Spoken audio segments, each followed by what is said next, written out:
Recording in progress.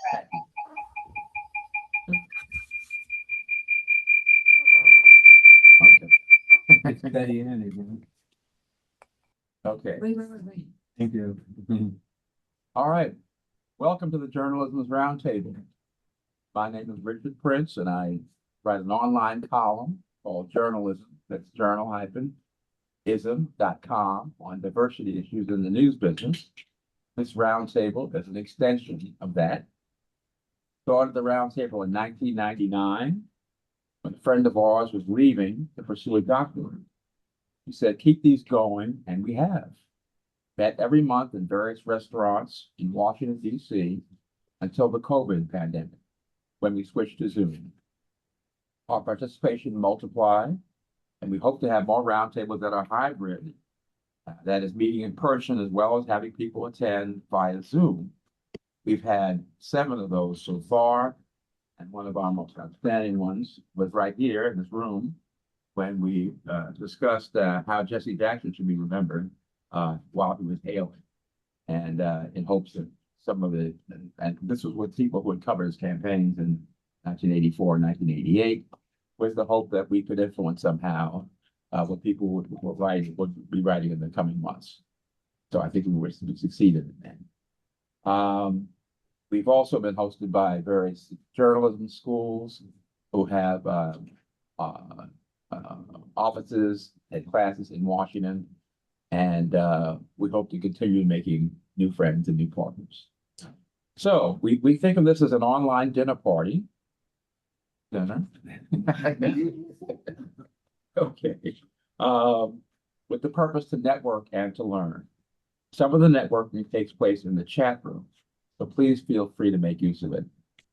A special welcome to those who are going to be watching this later on YouTube. Please leave messages in the comments section if you want to reach us or have something to say there. All comments are on the record, and we ask everyone to be respectful of other people's time.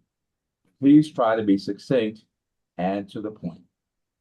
Our topic tonight is what we should know for America's 250th, besides martial arts programs at the White House and other sort of activities. She made it. Okay. That's since Deborah Fernandez. Yes, which is good. Long-time media writers. So, with that having been said, let's start with our panelists, and I want each of them to tell us their take on that question: what we should know for America's 250th, and we're going to start. Oh no, we'll I guess we should. I'm sorry. Yeah. I went out of turn. We want to start with Lisa David. Where's her book? It's in front of you. Oh, okay. Get a camera on that one. Okay. There she is. She's an entertainment lawyer. She's written this new book, Our Minds Were Always Free: A History of How Black Brilliance Was Exploited and the Fight to Retake Control. So why don't you tell us a little bit about that and how it relates to this whole subject and where we are as the United States has its 250th anniversary. Absolutely. So first of all, thank you so much, Richard, for welcoming me to Journal-isms. And as Richard said, I'm an entertainment lawyer. I've practiced for almost 40 years representing creatives in film, theater, television, music, etc. And I think my book that I've written that just came out about a month ago, Our Minds Were Always Free, looks at the intersection of Black creativity and the law, specifically intellectual property law. And my premise is that America was built as much by Black brilliance as it was by the stolen labor of Black bodies. And I started with the contradiction that goes back to the Constitution. So again, very apt for America 250, because in the Constitution, before you get to the Bill of Rights, you have the concept of intellectual property and you have the concept of Black people as property. And I think we all recognize that we have punched above our weight class as a group in this country in terms of all of the things we've created and innovated. And the law impacts whether we were able to profit from what we created, and whether or not we're even remembered. So my book is an excavation and a reclamation, and I go from the colonial era up through the Kendrick and Drake feud, exploring various Black creators and contrasting their fates based on their mastery or understanding of the law. So I have Bessie Smith and Harry Burleigh. I have Thelonious Monk and Billie Holiday. I talk about Motown Records and VJ Records, Sidney Poitier and Melvin Van Peebles.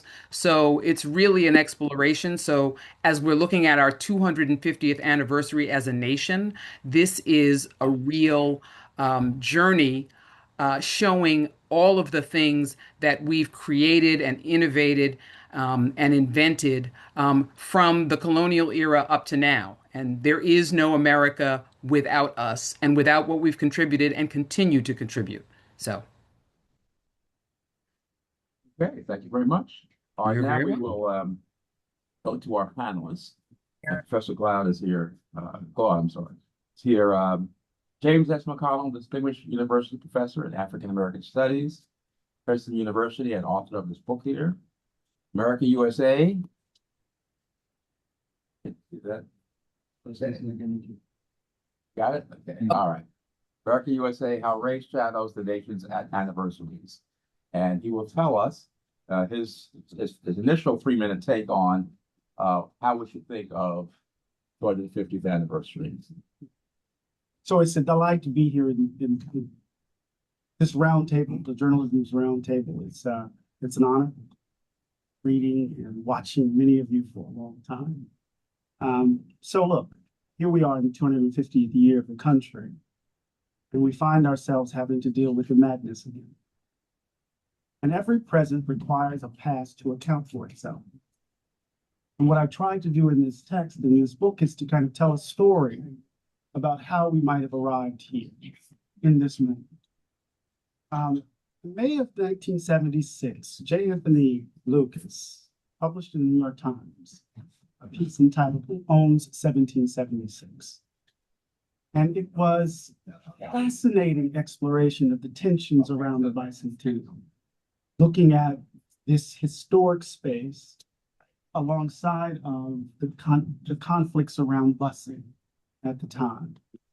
Of course, we get that iconic image of soiling Old Glory, of the teenager with the American flag attacking Ted Landsmark, the Yale train. Hey, Glaude, tonight I went to see And what I wanted to do was to kind of trace or do something similar as what Lucas did, right? Think about the animating contradictions of our current moment.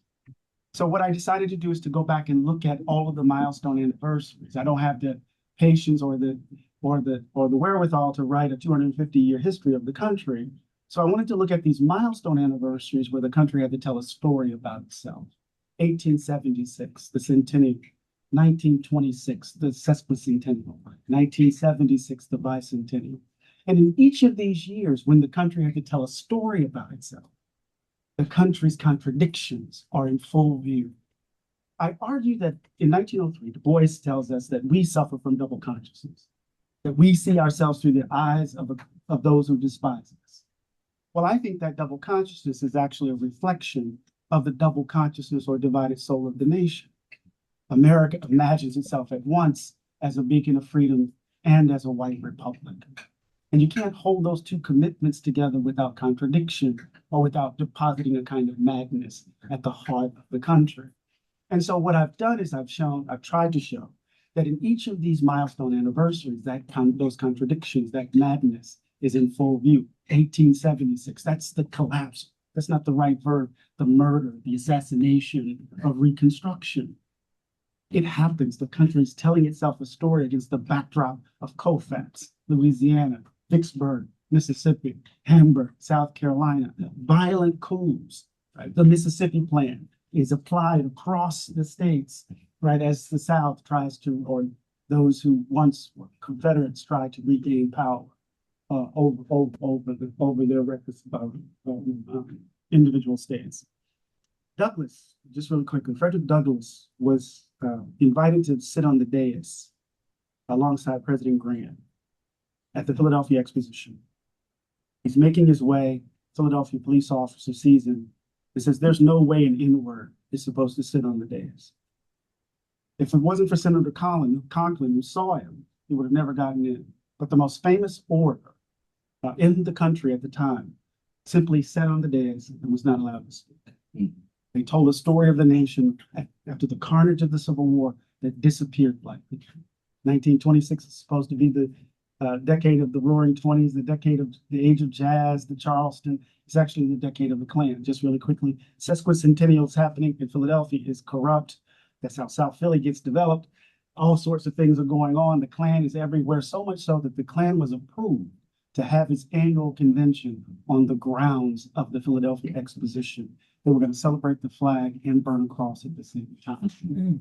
This is at the same moment that the notion of the white American is being expanded because of European immigration. They're dealing with those European immigrants coming from the S.O. country in Europe. Those Irish Catholics who are questionable because they're loyal to the Pope, those swarthy Italians, those Jews. All of this is complicating the very ways in which the folk are thinking about America, America first, Americanism. The Klan is really at the height of its power. 1924, Immigration and Nationality Act, the Johnson-Reed Act, is actually claimed as the Klan's seminal piece of legislation. They actually claimed that Calvin Coolidge would not have been elected if it wasn't for them. Senator Reed, who co-authored that piece of legislation in 24, represented Pennsylvania, which had 250,000 members of the Klan. Actual Representative Johnson from the state of Washington was a member of the Klan. That set the stage, right? You talk about the 1976. What's interesting about 26, we speak back. A coalition of Jews, Catholic, Irish Catholics, and Black folk blocked the Klan from speaking. They invited A. Philip Randolph to be the opening speaker. And what A. Philip Randolph did in that moment was to speak back to the effort to disappear Black folk. This was the founding of Negro History Week in 1926. So he marshaled the history of Black folk. But they tried to pull the mic. They were told to pull the microphone, pull the electricity. No one listened to them. They didn't report it. In 76, of course, is complicated. So what I do is I go through all of this. I don't want to take too much time. I go through all of this because I'm trying to grapple with something. Here we are 250 years later, and we're still dealing with this shit. That's the last sentence of the book. It's something. I begin the book with another sentence. I do not love America and never have, and especially now. It's something I'm trying to say that it's, what does it mean to love an abstraction or something so morally dubious? I'm trying to get rid of love of country and talk about love and country. What does it mean to love close to the ground? There's so much I can say about the book. I should say this real quick before I give it over to the cleanup here. 3 o'clock in the morning, because the book is in conversation with the boys. During the witching hour, I can pop up in my bed. I said I want music. So each chapter begins with a bar of music. And together, the music makes one composition. Each epigraph is a part of one composition. I commissioned a piece from the award-winning composer, Joel Thompson, to write a piece in response to the book. It's entitled "And Blue," and it's a gorgeous musical rendering of the argument of the book. There's so much more to say, but I don't have to. Very good. Thank you. Thank you. Record? At the National Press Let me Corps. just ask the people who just joined us, just tell us who they are very briefly. President John. John Watson, Professor of Communication Law and Journalism Ethics, American University. Yeah. Krista Thompson. I know it's been forever. Longtime reporter, then editor and news leader at the Washington Post, and now independent consultant, and happy to be amongst journalists. Okay, Deborah.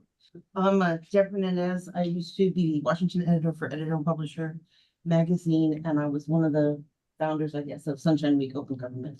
Yeah. Rebecca. Oh, Rebecca Baker. I'm a former national president, society professional journalist, and now I'm an editor at the Bloomberg Industry Group. Okay, David. Mark Williams. I'm opinion editor, opinion writer, formerly opinion page editor, former banner, and then for that, senior editor at Bloomberg Industry and beyond before that. Okay, that's what I'm saying. Okay, now I see that Marc Morial is with us from Chicago on the Zoom. Let's see if we can. Hey there. There he is. All right. Brother Marc Morial, CEO and president of the National Urban League and the Demand Diversity Coalition, whose press conference I've attended. A car again. Come on, dude. So tell us that, and your 3 minutes or whatever. What do you think we should make of this 250th anniversary? Thank you for having me, and I've been listening to this incredibly distinguished panel of journalists and experts and scholars, and I want to thank you all for the work that you all do all the time, because it influences so much of the work that I do and how we think about things. We will release, the National Urban League will release the 50th anniversary publication. Howard. I went to the report on Black America, and I didn't know you had to pay for it. Excuse me? Quiet. No, the State of Black America report will come out in July. We're working on it now, and it will be under the banner of state of emergency, because this is exactly what we're in. The progress, as incomplete as that progress has been since 1954, is under vociferous, hostile, amoral attack. We know it, we understand it, and it defines the fight of our lifetime and the fight of our generation, is the way that I look at this. The assault on Black political power and voting, the assault on the guts of the war on poverty through the big, ugly bill, the shifting away from a progressive tax system to a tax system that benefits billionaires and the wealthiest of Americans. This is a profound attack on the New Deal, the Great Society, and the civil rights movement that we're witnessing in real time.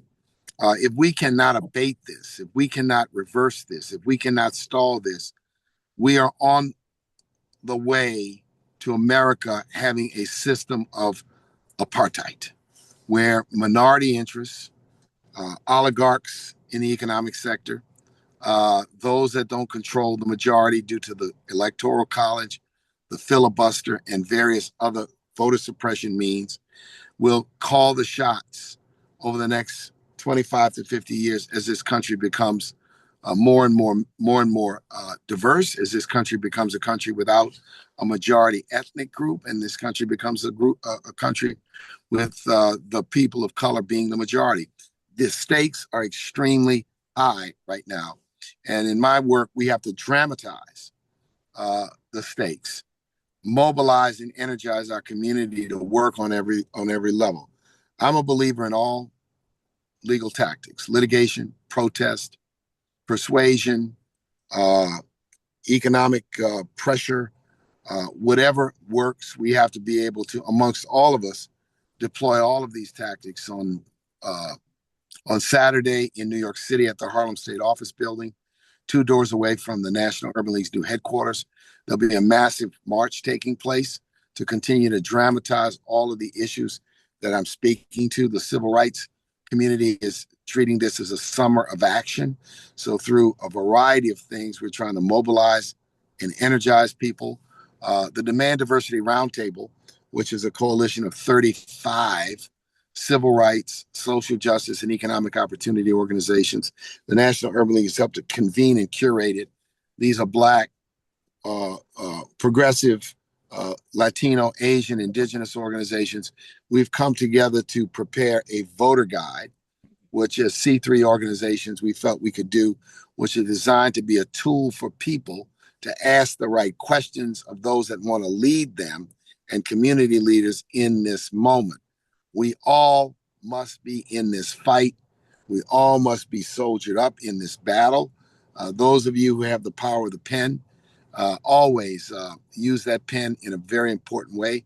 We need you to write, amplify, and do even more in this moment, because this is a very, very challenging and difficult moment.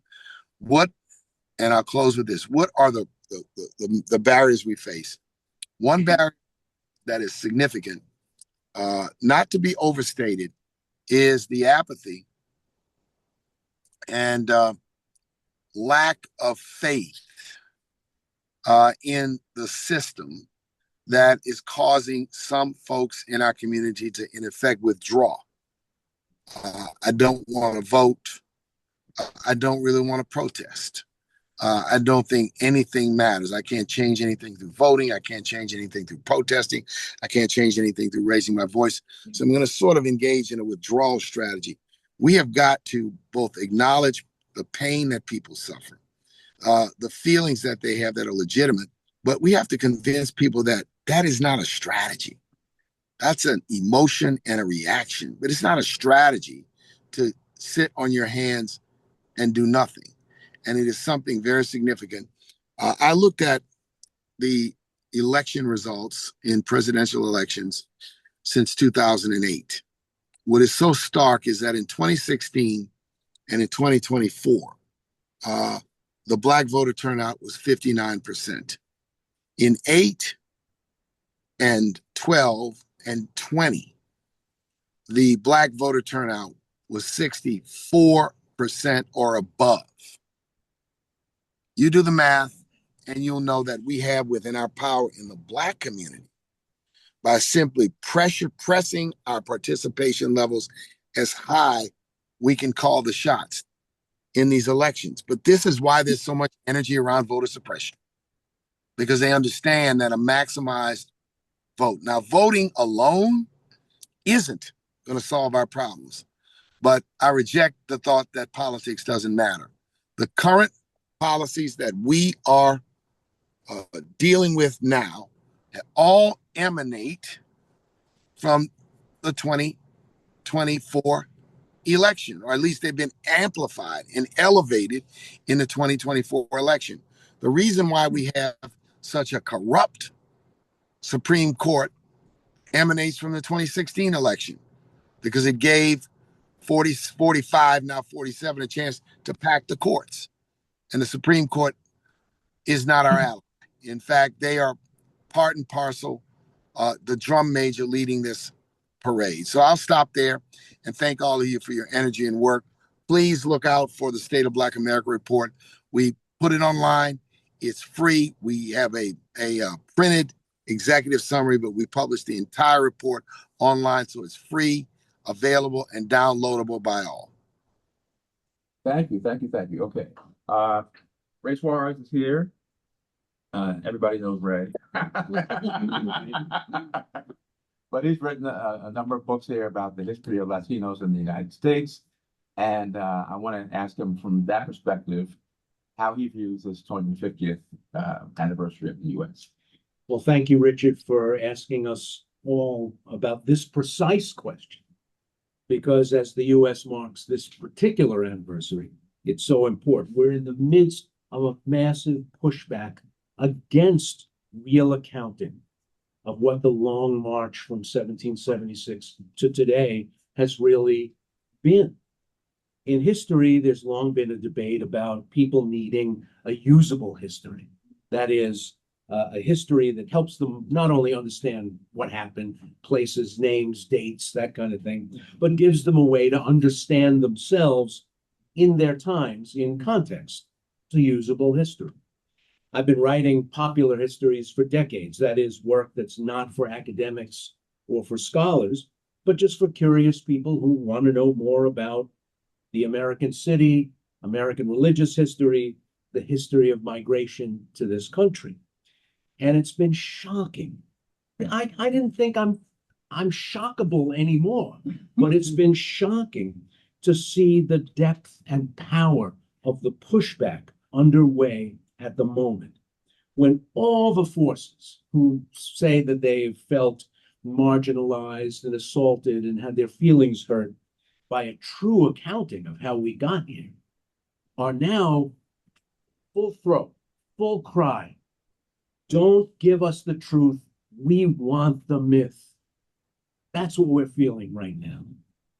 Whether it's the rise of these new non-existent categories, and I'm sure you've heard them, Heritage American and Legacy American. I mean, if you pull them apart. They're kind of revolting ideas, but we can talk about that later. But let's say I'll stipulate for the moment that many of you sitting around this table and watching online are included in that, under that umbrella. I'm not. And I'm very, very clear about the fact that I'm not. The invented institution of Irish slavery in the United States. I can't tell you how many times people have said to me, well, you know, it was terrible what happened until 1865, but, you know, Irish were slaves in the United States. No, they weren't. In fact, that's not true. That's a fabrication. That didn't happen. They insist up and down that it did. We don't know our own history, and that leaves a void for people to fill it up with nonsense. Now you're seeing the distinction between settlers and colonizers and immigrants, with more and more so-called heritage Americans saying, well, no, my people were not immigrants. They were settlers. Okay, you know, Right. and our leaders have caught on to the fact that enough people will be comforted and reinforced and warmed by those old historical myths that they're ready to retell them in order to be popular. As a result, nothing is ever finished. No fight is ever settled. Nothing is ever finished. No struggle to understand, to demand accountability, no exercise of examination of the deep roots of today in the soil of this continent ever ends the argument. And that leads to now being sayable things that I never could have imagined being said, not only by nuts or marginal people or cranks, but the deputy chief of staff of the president of the United States recently, in a speech, told an excited crowd that the people who they perceive as their enemies, quote, have built nothing, created nothing, and are nothing. Can you imagine? Can you imagine even some of those retrograde political personalities in American history of the last 50, 70, 80 years getting up in a public venue and saying that you are nothing, you've created nothing? To the vice president, no less a person than the vice president of the United States, telling a bellowing crowd of young men that they don't ever have to apologize for being white, as if anybody ever asked them to.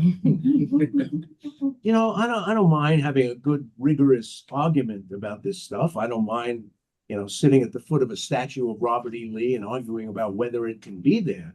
But this crazy uprooting, this mistelling, this mythological disc jockeying has created a moment that really is frightening, because history defines the battlefield. And if we don't know our history, the battles never end. You go. All right, thanks, Rick. Angela Dodson is here. I saw her on the screen. And Angela has written, first she wrote Remember the Ladies, celebrating those who fought for freedom of the ballot box. And now she is co-author of the just published We've Been Here Before, How Rebellion and Activism Have Always Sustained America, written with her late husband, Michael Days, and both of them, of course, have been at this table or at our round table before. Angela, tell us what your view is about how we should think of this 250th anniversary. Well, our book is pegged really to remind people that, one, we've been here before, but we have learned to rebel and survive. We are a country that was created by rebellion. And at various points along the way, different people have risen up to fight some injustice or to move us forward. Sometimes these movements have moved us backward. But I'll tell you a little bit about how this book came about. It was not our idea per se.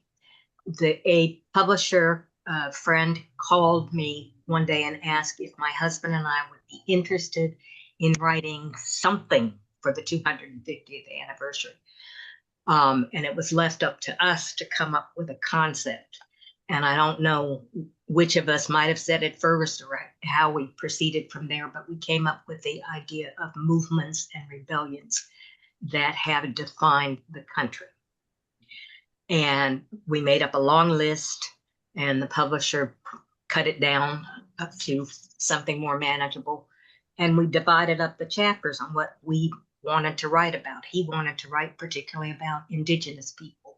He wanted to do the chapter on civil rights per se. I wanted to do the women's chapters because I'd written about women before. I discovered a lot of things I didn't discover before. I wanted to write about the labor movement, for instance. And Michael was involved all the way through. We had just gotten the first proofs when he passed. I don't think he ever saw them or looked at them because he didn't say, gee, the proofs look great, or maybe we should do something else in that chapter or whatever. So I'm going to presume he did not see them. At any rate, the movements that we came up with, we talk first about Indigenous people and their resistance sometimes to the colonizers. We think of them as always having been friendly people and accepting the colonizers. And they sat down and had Thanksgiving together, and that was the end of it. But sometimes they attacked the colonizers, and sometimes the colonizers attacked them. We talk about the search for religious freedom that brought most Europeans here. Maybe not the people at Jamestown who came mostly in search of money, but we talk about the various responses to enslavement. People actually hurt themselves rather than work. People who flung themselves overboard. The various people who led rebellions from Nat Turner, Denmark Vesey, and Gabriel Prosser, those kind of things. But individuals who ran away, including Frederick Douglass, including Harriet Tubman, the formation of an organized Underground Railroad, and the people who helped, including Black conductors and white conductors along the way. There's a whole chapter about, it's called Abolitionist Agitation and Aid, and it starts with John Brown's raid on Harper's Ferry, which was then Virginia, later West Virginia, but other kinds of abolitionist action. William Lord Garrison, again Douglas, William Still in here in New Jersey, rather. And I have two chapters on women, both the early phase of the women's movement and then the later phase of the women's movement when they actually picketed the White House, went to jail, and often tried to starve themselves. The labor movement, which begins with a chapter about how 10 to 20,000 coal miners in West Virginia, white and Black, gathered at a creek and marched over a mountain to protest how people who were trying to organize the mine workers were being treated. And my fascination with that particular event was that in junior high and high school, I lived 2 miles from where the miners first gathered. And yet in my entire life, up until I was about 30, no one had ever mentioned it. I mean, this is literally a spot I passed every day. And I remember talking at the time when I was in my late 20s, I guess it was, my cousins and I, who they had been raised in the state, began talking about how nobody had ever told us these stories. A movie on the coal mine wars came out called Make One. I don't know if anybody else remembers it. So it struck me when I was writing the book that maybe I just didn't know it as much about it because my family had lived out of the state most of my childhood. And I started calling journalists and historians and lawyers who had spent the abundance of their time in West Virginia. And they all said to a one, no, I never heard of it. And I quote a former boss of mine, an editor, who said that West Virginians in general don't like to talk about anything unpleasant. So maybe they never passed it on to their children. They didn't teach it in the schools. And we grew up completely ignorant of this event until people started writing about it in the late 70s, early 80s, maybe. So that's one chapter. And the other thing in that chapter is a washerwoman's strike by Black women in Atlanta in 1881, who started with 20 women and recruited, I think it was 3,000 women or more to strike for better wages. So those are some of the things. And then, of course, there's a civil rights chapter. I talk about the peace movement, but I start with Martin Luther King's speech on the peace movement over Vietnam. And finally, we end with a chapter on protecting the earth from Earth Day to climate change to the present day. And one of the things that I want people to take from this is tactics we can use nowadays. The book starts with Kamala Harris talking about how we've been here before and we know exactly what to do. If we have to mobilize, organize, do whatever. But there are specific tactics. Maybe we need to be picketing the White House every day for a year or two, as the women's suffrage leaders did, or going on hunger strike as the women's suffrage people did. Maybe you're going to have to take up arms as the West Virginia coal miners did. But there are various ways, and maybe it's just oratory we need in this day, but I suspect we need a whole lot more than oratory. So that's kind of where we're going with this book. Thank you, Angela. Appreciate that. Okay, I think we're ready now. I don't see Gail, so we'll move on to questions people might have or comments about any of the things that they've heard from these panelists. But first, we have a new addition in the room here. Jeanette, you want to tell us who you are? No, thank you for the choice. All right. I'm the oatmeal cookie eater. I'm Jeanette Pinckney. I guess a mostly retired journalist from Hither and Yon, WIDA, CBS, NBC, South African Broadcasting Corporation. I don't know what I've left out. Anyway, hi. Good to see everybody. Okay, thank you. Welcome. Okay, who's got questions or comments about the subject at hand? Oh, nobody. Oh, all right, Lene. Talk about your reading of Baldwin. It's awful. I don't know if people can hear you. Better speak up. I read you in Begin Again as well. What does Baldwin say about where we go from and how we survive it, which he talks about having to do, which is what you just talked about. So what does he offer for the future? So I'm always, thanks for the question, I'm always kind of hesitant to try to anticipate his words, but what I've learned from it is that, the past is never past, to echo Faulkner. And that's what I said, that it's never a past, that it is animating us. And to put it in language that's more consistent with my formation on the coast of Mississippi, when people don't die right, they don't stay in the ground. How about that? They haunt. Right? So there's this haunting of the nation. So Baldwin, as I read him, he's demanding kind of confrontation with the past.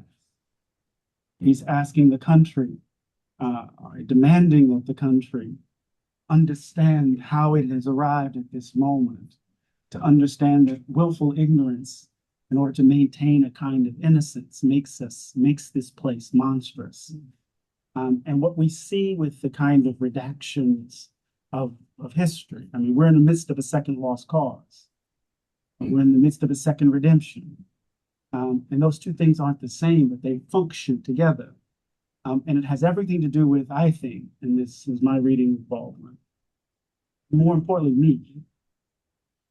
Because the first sentence of the book is to establish some distance between me and the man who's so important to me. Because Baldwin says that I love America, and because I love America, I reserve the right to criticize. But I'm from Mississippi. I don't begin there. I begin with wound. The country wounded me, and I had to go into the house to be healed. Okay. So I think in this moment, white people want to be white without judgment. And our task, I think, is to tell stories, to write the kind of stories, to haunt the past for resources, to expose what's happening now, and open up space for us to imagine ourselves otherwise. So Baldwin is demanding a confrontation, not just to remember, but to confront. Because we can remember the wound, that doesn't mean we confront it. confrontation comes with accountability, or at least Yeah, makes it more likely. but it's hard when you have a country that is stuck in perpetual adolescence. President. Okay, Joe Davidson has a question.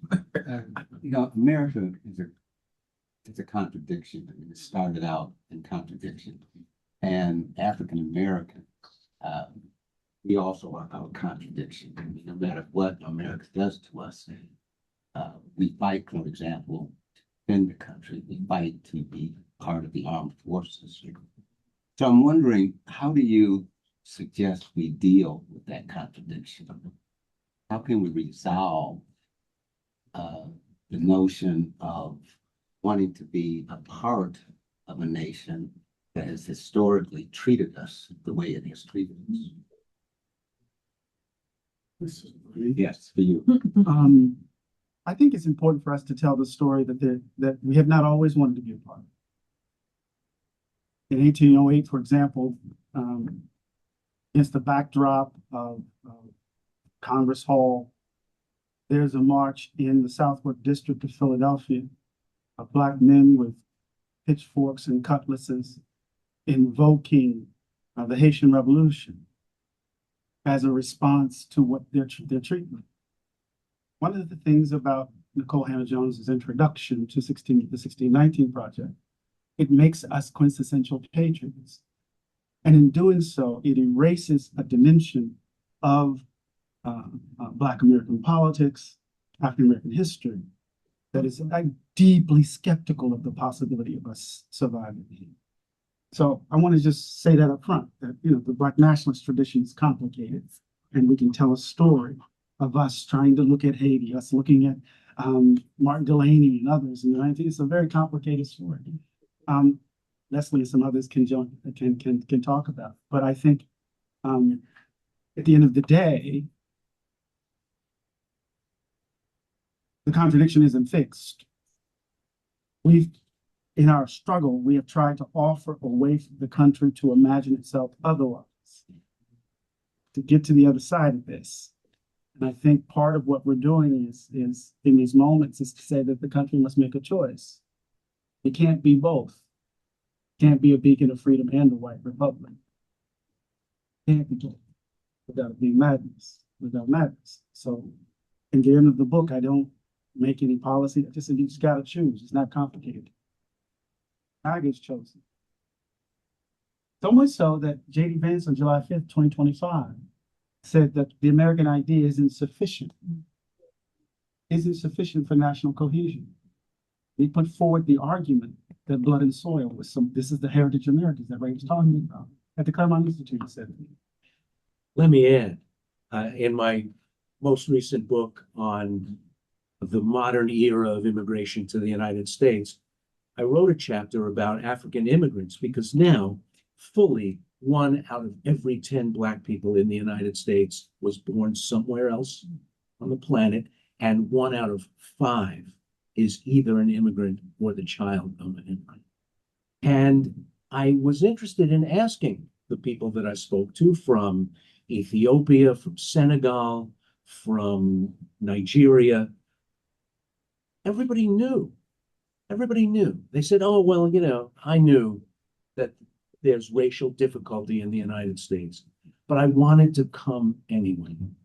A young woman who had just graduated from medical school in Nigeria heard a speech by Jimmy Carter that fired her up and made her interested in coming to visit America.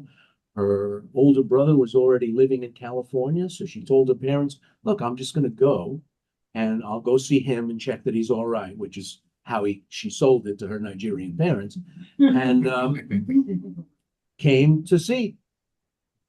And she fell in love with the United States. But she said that it wasn't until she was actually a legal permanent resident and working in Chicago that she understood what it meant to be Black in the United States. When you grow up in a country where everybody's Black, it's not quite the same big deal as it is here. And she said, Chicago is where I learned how to be Black. The touching compelling stories that these people told me. The Senegalese guy, I said, look, you know, France is full of immigrants from Senegal. Why didn't you go to France? He majored in college in English, wanted to be an English teacher. He said, I always wanted to come to America because the America that comes to you in West Africa is pop music and movies and stories of sports, heroes. And that America seems very full of possibility and excitement. And he came and, you know, he did a long stretch in the military. He was serving at the Pentagon on 9/11. He now lives in Harlem and teaches Quran to young West African immigrants, teaching them how to be Hafiz, people who memorize the entire text of the Quran. And it's a small niche, really. If you think about a country of 340 million people being a Quran teacher in Harlem in 2026. But he is happy as a clam. And while he sees the contradictions in America's promise and what it actually delivers, there's still no place else he'd rather be. So that's part of the duality of this portrait too. Can I say something about African American? I think I lived in South Africa before democracy. So for me, one of the most maddening things about the emergence of white supremacy is Trump's treatment of Afrikaners as people, refugees. And you know, there's been stories about how Afrikaners, you know, are overwhelming people who are allowed into this country. So one of my questions is, once Trump leaves office,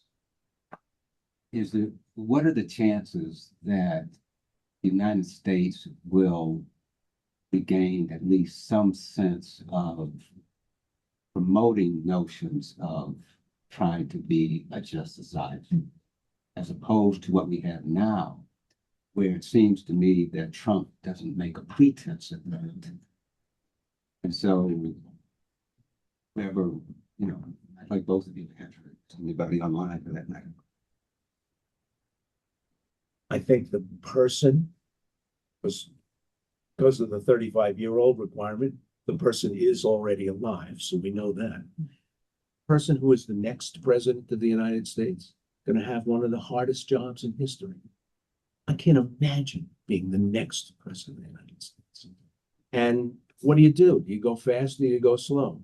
If you tour the ruins at Luxor along the Nile, great capital city of the Egyptian Empire, you'll see pharaohs' names that have been gouged out of the stone. There'll be a history of a time, and then there'll just be names and dates and times that are just gouged out. Do you treat the current presidency like one of those old pharaohs and just chisel it out? Or do you have to acknowledge that you got to go slow, not tear everything down and rename or rename everything? It's not going to be easy. And certainly engaging on topics, any topics regarding race, after such an ugly, bitter national conversation about race, going to have to be done with the most delicate of sensibilities and the grace and intelligence. Maybe so much grace and intelligence that it's hard to get a person like that elected. We'll see, but it's not going to be easy. Well, we've done that, right? Yeah.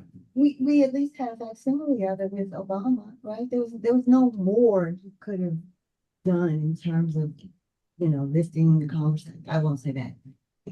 For what he tried to do, right? That was where he was going. Let me lift, let me exalt, let me, you know, bring everybody in. And but then we had the white lash. And now that that's happened, I think the ground is different now that we know what that looks like. we're skeptical now, not skeptical now. They're like, oh, I see. But if we don't name the devil that has us by the throat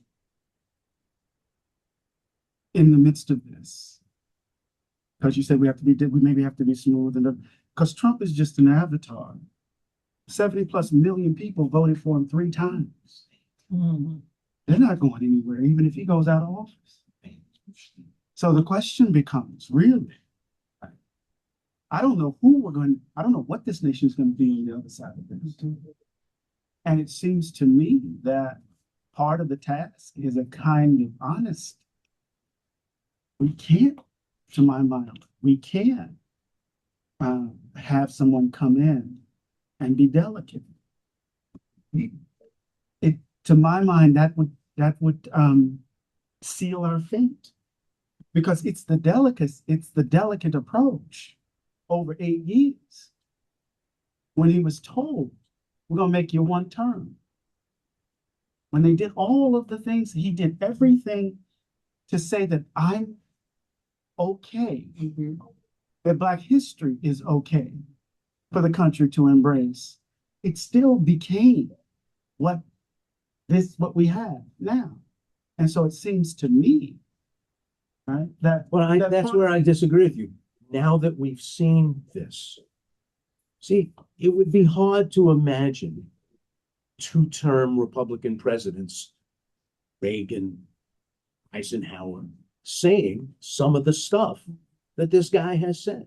So we have been shown ourselves in a way that I think is and you can't put that toothpaste back in the tube. Well, exactly. That's why it's so shocking. I think to a lot of people, it's so shocking that even people who were on the bubble, well, at least it's going to lower my taxes. And, at least people won't push America around anymore. Like the mythology that they built up around, well, at least fill in the blank after that. Well, at least this, and making excuses for the guy. He is so outside the envelope of what someone who's ever held that job has done. Let's say since 1898, since McKinley invaded he's just an avatar.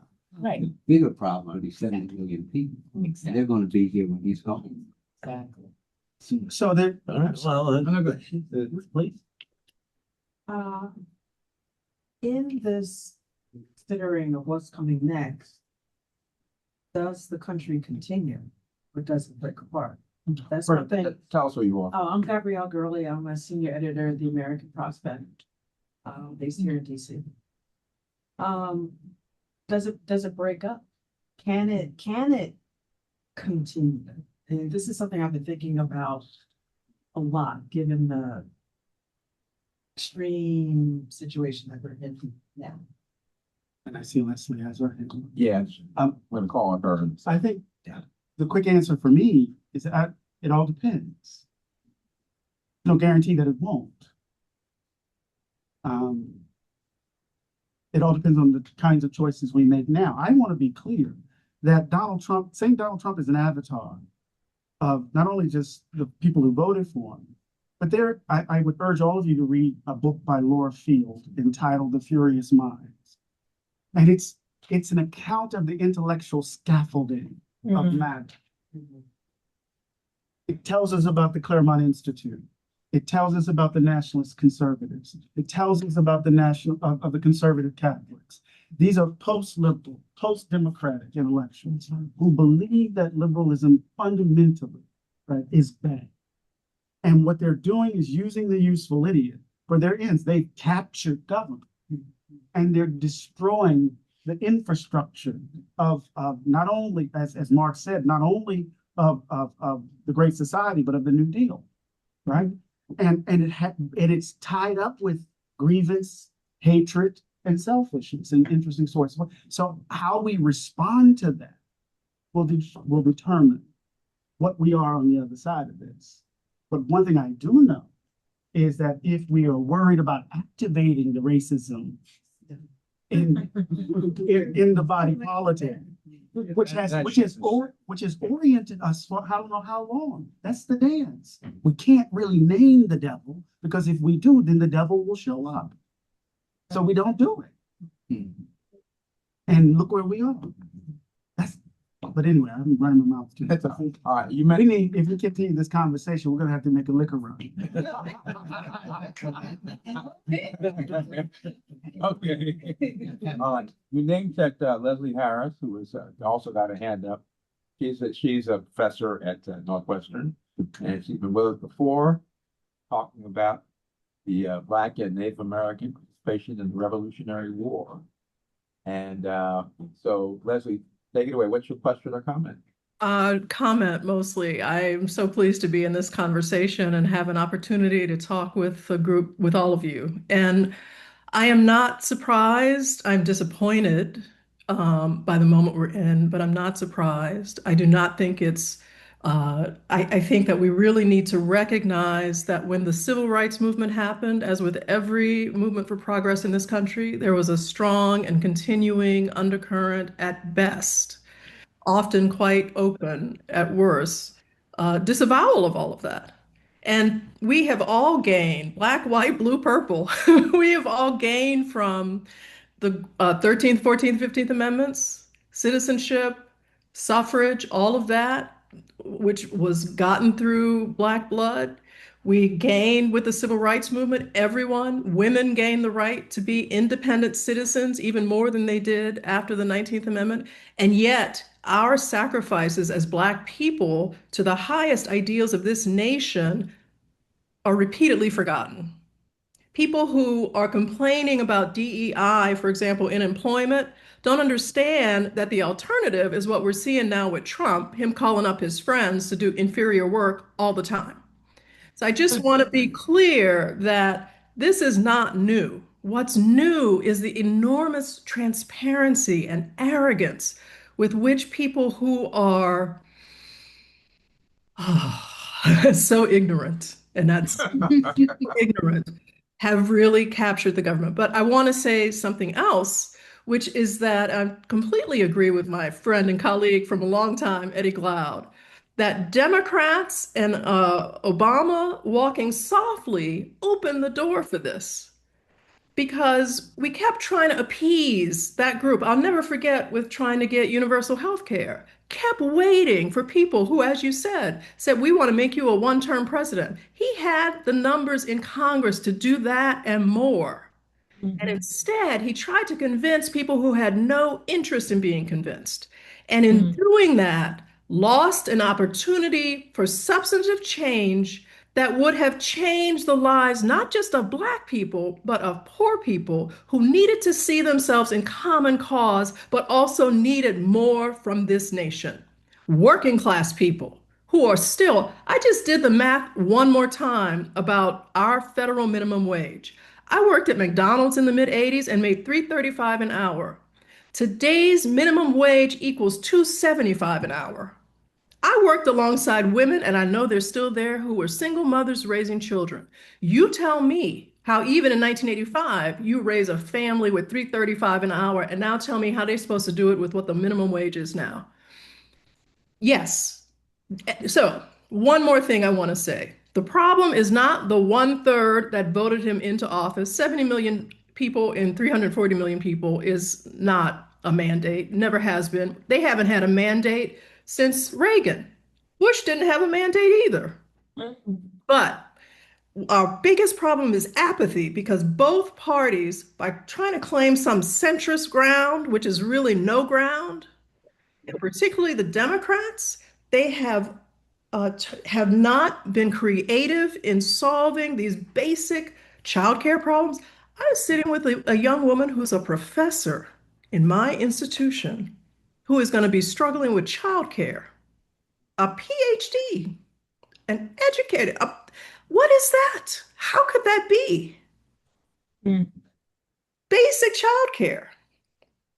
Can she afford a house in the Chicago area with her family, with her, I mean, and don't even talk about the children I see graduating from college. I call them children because I'm so old now, but graduating from college, wondering how they're going to pay loans and what is a job going to be with artificial intelligence, while Mr. Trillionaire just emerged out of the swamp of Silicon Valley? No. Whoever gets into office needs to be creative. needs to think outside the box and needs to fight and fight openly for something bigger. Let me say one more thing as an historian. Slavery has been of all of human history, hierarchy, all of human history. We're only 250 years into quote unquote freedom. We are still figuring out what that is, and we need to be in the fight. We need to be defining it. It is not what it was in 1776. It's not even what it was in 1976. We have to be in the struggle. And I hear my New Orleans colleague, Marc Morial, about the need for politics. Absolutely. But politics needs us and it needs our ideas. And politicians need to be much more adventurous than they have been. They have been lying down on the job for far too long. That's what I have to say. Thank you very much. Okay, we heard that. All right, Todd Burrows has his hand up also. Todd, are you there? And tell us who you are and what you have to say. I am here. I'm a writer and public historian. So much of what I wanted to say has been said, so I just want to make some very quick comments. One, Angela Dodson, I'd like to thank you that this new book is coming out because I think it's a perfect complement to Gloria Brown Marshall's book on the history of protest in America. So yes, we've done a couple of events together. Good. I wanted to point that out. Also, I wanted to say, we had people who warned us of this 23 years ago. Professor Glaude will correct me if I'm wrong. Ron Walters wrote a whole book on white nationalism and was trying to tell us what was coming. But we are so ingrained in trying to be part of this country, and we keep thinking we have allies and all of that. We didn't listen to him. And hopefully now we'll go back and read that book and maybe read some Baldwin too. And I think Professor Glaude would agree on that. So the only other thing I wanted to say, because so much of the last speaker said what I wanted to say, is that if we're looking for current documents that allow us to do more analysis of this, I want to strongly suggest and remind people that there have been several reparations reports that have been done in states and towns across the country. And maybe it's time to look at these reports and maybe set up a national forum in which to synthesize these reports so that we can keep this kind of dialogue, the story that Professor Glaude is saying we have to now tell, that we can now do that in a way that would be effective for us as journalists and writers. So there's a lot more I want to say, but I'll stop there. Okay, Cynthia. Identify yourself, please. Yes, my name is Cynthia Robbins. I'm actually a lawyer trained in civil rights and actually at one point in criminal defense. But right now, advocating around race and justice. And a few things. First of all, I say that my friends often call me EO for eternal optimist. And even in this administration, in this moment, I have to say I take great optimism in what I see happening in New York with just a few months of Mamdani as mayor. And I think, I beg your pardon? I thought you were talking about the Knicks. That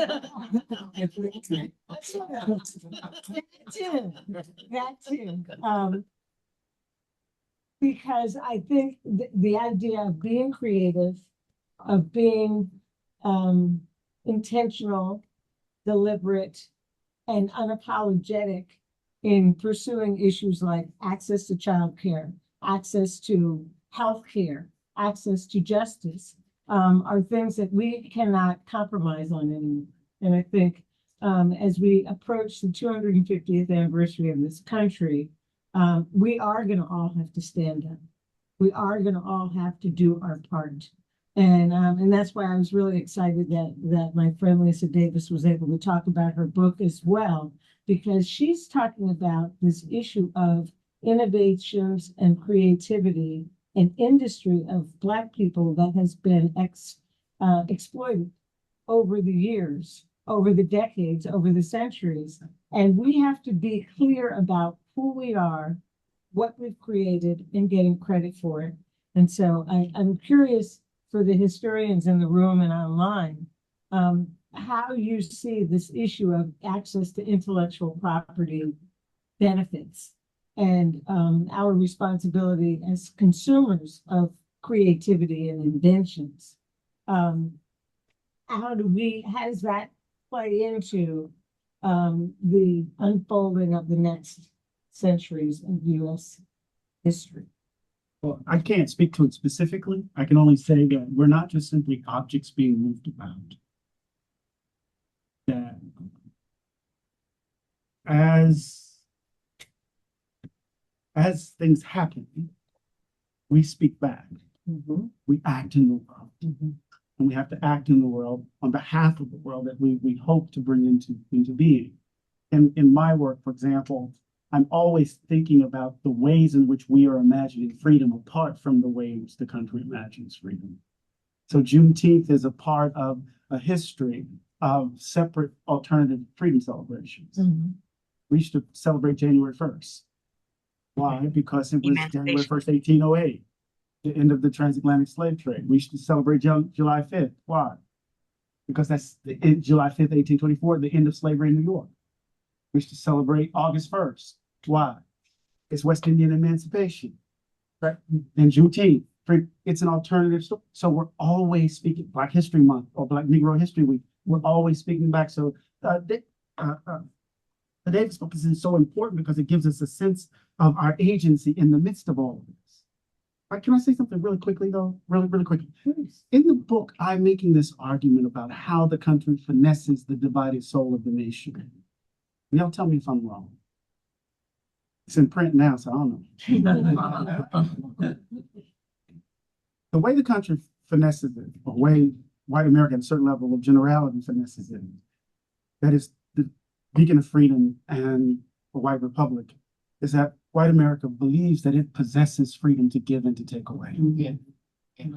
Yeah. So we live in the experience, in the solution of freedom snatching. Mm-hmm. Yeah, that is the point. That is the point. Let me talk a little bit about intellectual property because it's a dangerous moment where we're both more aware of the need to protect intellectual property at the same time as artificial intelligence is exploding the notion of being able to own what you create. So when you say to an engine, make me a picture with a woman sitting by a lake playing a mandolin, just making that up for an example, you will get almost instantaneously a woman sitting by a lake. ChatGPT didn't think of that. It ran through the big index file in its head, picked out a lake, picked out a woman. It invented nothing, created nothing, and then took a mandolin from a third place and put it in her hands, just at the time where we're more awake to the possibility of what owning your creative output means. The great big juggernaut of a machine that's destroying the sense of ownership of your creation is right now, in real time, inventing itself quickly, more quickly than we can respond to it. A week doesn't go by where I don't get a solicitation by email asking me if I would like to, for $100 an hour, $150 an hour, $50 an hour, teach AI how to talk. And I know what they want is for me to sit in a booth and just talk a lot. And someday my voice will just come out of something. It'll be narrating something. It'll be explaining something. It'll be walking somebody through the owner's manual online of some machine that they just bought. And I say, no, not out of any particular exalted sense of the wonders of my voice or anything like that. A tech journalist asked me why I turned those jobs down. And I said, because I don't want to be a party to putting myself out of work or other people who do what I do. And he says, oh, well, why be so self-righteous? Just take the money. Just take the money and do it. And I said, well, I've finally reached a time in my life where I can actually say no. And he says, oh, so then you're doing it out of privilege. All right, whatever. But that's just one tiny example of the way my colleague from NPR, former NPR, David Green, was listening to something online and heard his own voice narrating something that he had never done. And now he's suing the company that put this together because they had asked him to do this and he said no. And they just sampled all his other output and they could put together work of his using his voice. That's running faster than we can keep up. And it should scare the hell out of you if that's the area of the law that you're working in. It's not the area I'm working in, which makes it even more severe. All right, I see Zara Caldwell's hand is up. And so is with Adrian, but let's get to Zara first. Tell us who you are and then your question or comment. Hi, everybody. I'm Zara Caldwell. I'm the chair of ethic and gender. I'm like, who am I? No, I'm the chair of ethic and gender studies at Westfield State University. It's a small state university in Western Massachusetts. So I'm here by Amherst. I went to UMass for my doctorate. James Baldwin walked my hallways, by the way. I was thinking about so many thoughts while you guys were talking, but I raised my hand originally because Professor Harris got me all riled up when she was talking. So I wanted to add, but when I saw the theme, just to kind of connect to like what a lot of people were talking about, this is my book, by the way. I have it shamelessly plugged here. I'm very proud of it. It just came out. It's my first book. That's how I met actually, Mr. Prince. But anyway, I was thinking to myself that who's the we in the what should we do, right? Like, we see African Americans laying back in the cut a little bit, or Black people in general, immigrants, like, are under attack. I mean, these are our brothers and sisters, obviously, and some of them are us because Black is, that social construction, and, African American or whatever it is your ethnic group. But it made me think about, as a historian and specifically a cultural historian, I thought to myself, all the things that we are giving the country to which many people have talked about. But I think what's interesting is like we're actually at a moment in American history where where the mainstream culture, white folks, don't understand what that contribution is. And what would be missing without immigrants, without indigenous folks, that's the thing that is the most astounding to me personally. I tell my students all the time, like, you would be naked up in here if it wasn't for hip hop, like including your underwear, no offense, no, including what's going on underneath. So it's just amazing to me how much contributions we have, blues, all the things. But the other thing that made me think of, the first thing it made me think of is James Baldwin saying, America is celebrating 100 years of freedom 100 years too soon. That's the first thing that came to my mind. But then I thought, how about Afrofuturism? I'm teaching Octavia Butler in class. I mean, y'all don't teach Octavia Butler's class. Don't read it right now. You'll go in the closet, you'll lock yourself in there. It's in the same time, it's in the same year. I mean, it's super creepy. So I'm just saying, Black people are not only giving culture, I think we have to really say they are signaling pathways to freedom all the time through that culture, right? Hip hop is not just about hip hop. It's not just about blues or jazz or Elizabeth Catlett. She's in my book. Lena Horne's in my book. Oh, by the way, you guys, if you get a chance, Lena Horne's Now, that's in the book. And it is, I don't think somebody who we think of as less radical, we are just signaling pathways of freedom from every possible construction of life that there is in modeling it. So I'm just confused as to what they think will be left if they get rid of all of us. Somebody said, this is the last thing I'm gonna say. I have so many things on my mind. Actually, no, I have one more thing to say. But I heard somebody say, like, we gonna leave these people here without no seasoning for their food. What they gonna do then? So it's true. I mean, but what kind of collapse of a country can happen here?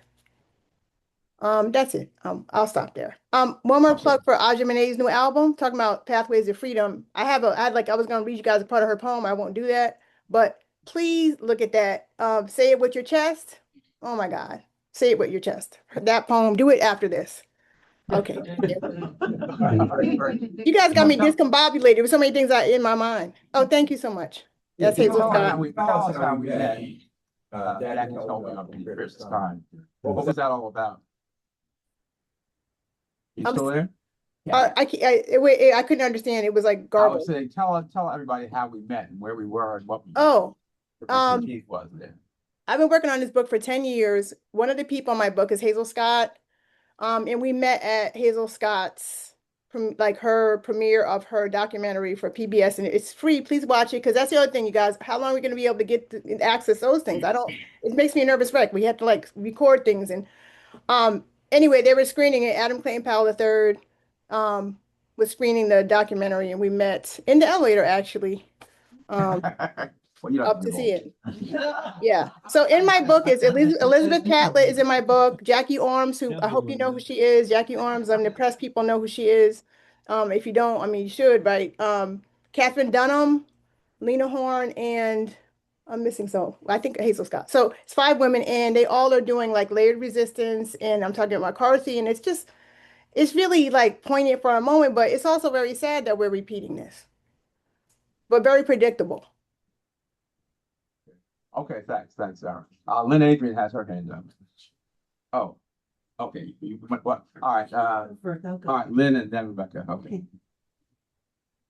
And I'm on the board for journalisms, and I was a longtime producer in Washington, D.C. for various networks, and then I ran the graduate broadcast journalism capstone program for Newhouse in Washington for a long time, and now I have just moved to Ohio, and that's where that forms my observation right now. So being here in this really red state, and I grew up in Ohio, but I lived in the Washington area for almost 50 years, and I'm watching these various congressional campaigns, especially for Sherrod Brown, who could try to come back to the Senate and help turn it blue. And I'm frustrated. I'm so frustrated in terms of them tiptoeing around things and also letting the right define the candidacy and what the talking points are. They're still talking about Epstein and who was involved in the files and stuff. And I get that, but I think that how one wins is what somebody has said earlier. Talk about what needs to be done. Talk about childcare. Talk about affordability. Talk about those sorts of things, and not let other people define the talking points for you. That's how you're going to engage people who have tapped out, basically. We talked about that to some degree. People have tapped out because they don't think that politics, as they understand it, or if they've seen it perform, have anything to do with them. If you talk about things like about gas prices and grocery prices and housing, those sorts of things, you can get their attention. Talk about what you're going to do, and not be afraid to turn off some other people by tiptoeing around the middle so much. The middle doesn't exist anymore. That's a comfortable mythology for some people. And if you keep trying to go to the middle, you stand for nothing. So I would hope that, along with the other conversations that we're having, that we can understand that if we're in this limited time frame we have here going towards the midterms, you need to present something that people want to vote for, and not just vote against the corruption, the mass corruption, and everything else that we see. It's terrible. They know it, but they've tuned out from it for a certain degree because they see him getting away with it. What they want to know is, what you going to do for me? And I hope that in our approaches, not only for politicians, but as journalists, talk more about that. Talk more about what can be done to make a change. Here. Okay. Rebecca Bakewitz, tell us who you are, and also I'm glad that you had your hand up. I want to turn the conversation a little bit and to ask the question of what does journalism have to do with this, or what does this have to do with journalism? I should say, where did journalism fit into this picture? Okay. First, I want to say I heard you on NPR's Fresh Air this morning with Tanya Mosley. It was great. If anyone hasn't heard, please download the app and listen. You were great. But I think where journalism comes in, I think it has to be a multi-pronged approach, because we know young people especially don't read newspapers.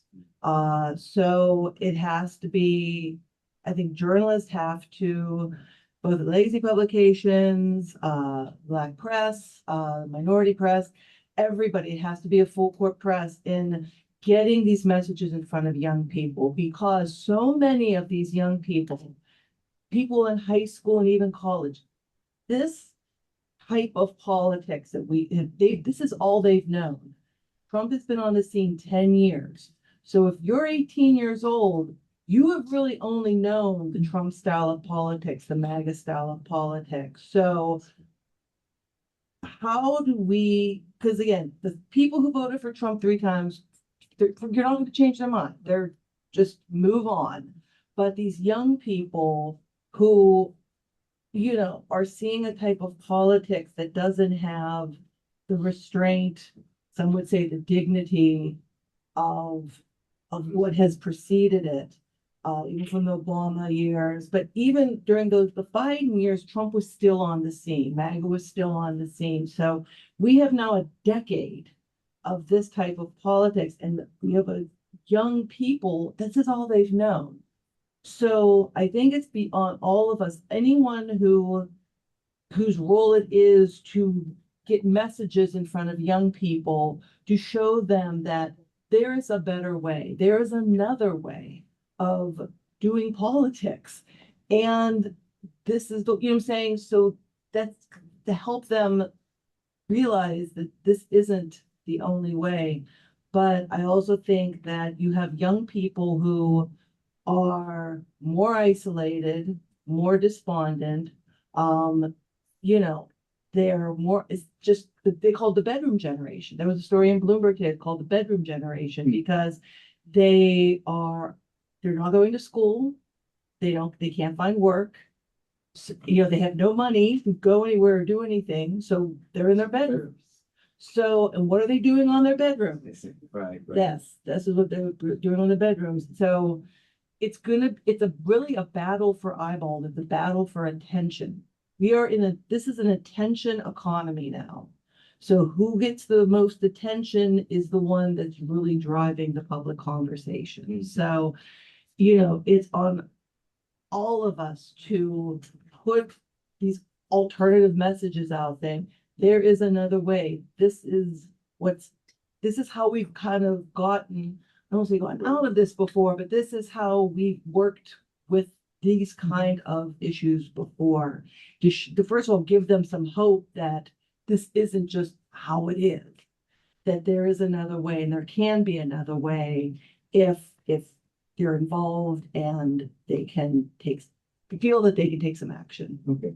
Anybody else have any thoughts about how journalists fit into this picture? Seems to me, just to widen the aperture just a bit, journalism sit at the heart of the fourth estate.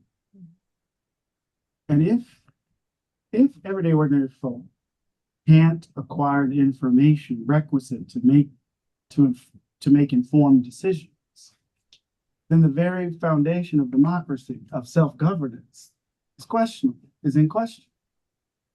I mean, that's a bit abstract, but if we can't have the information requisite to make informed decisions, and we're moved about whether by fake image, false flags or whatever we're doing, then we can't do the work that democracy requires of us. So journalists have to understand, not only in relation to the bottom line, the economic pressures on the nature of your work, on the oligarch capture, right, of the fourth estate and what that means from the top all the way down to the bottom. But it seems to me that your everyday practice is absolutely essential to democracy working. So what does that look like across these various mediums to get information to people so they can do the work that democracy requires? And break through the noise. Yeah. Break through the noise. That's it. I mean, there's amazing journalism going on every single hour of every single day. Is it getting in front of the people it needs to get through with all the garbage, the AI slop, everything else? It's not. But it's so fragmented too. So how many listeners does Joe Rogan have? It's the top podcast. It is. Yeah. But think about it. It's a fraction of the population. So somebody in your Bose earphones, you're listening to, bless you. You're listening to the Breakfast Club, Joe Rogan, the Clinton people, the media folks. I mean, and everybody's in these silos where information. There's no public. So what does it mean as a journalist to try to intervene in that space in light of the democratic responsibility of journalism. It seems to be. You want to say something? Yeah, I do. I believe that journalism is crucial to the fourth estate, and part of what we're experiencing now has to do with journalism and journalistic institutions being very wounded right now. They have been captured by billionaires, and it doesn't matter what the subscribers think if the ownership is going in a different direction. The platforms and social media algorithms dictate what young people are seeing, whether or not there is great journalistic, fact-based content out there. It's the wild, wild west. Media literacy has never been something that this country has cared about, and now it is like more necessary than ever that we're teaching our children how to. I mean, I grew up with a father who, got the Houston Chronicle and the Houston Post on his front step every day, and everything that was fit to read in black and white. And now our kids are just out there trying to decipher what's real from what's not.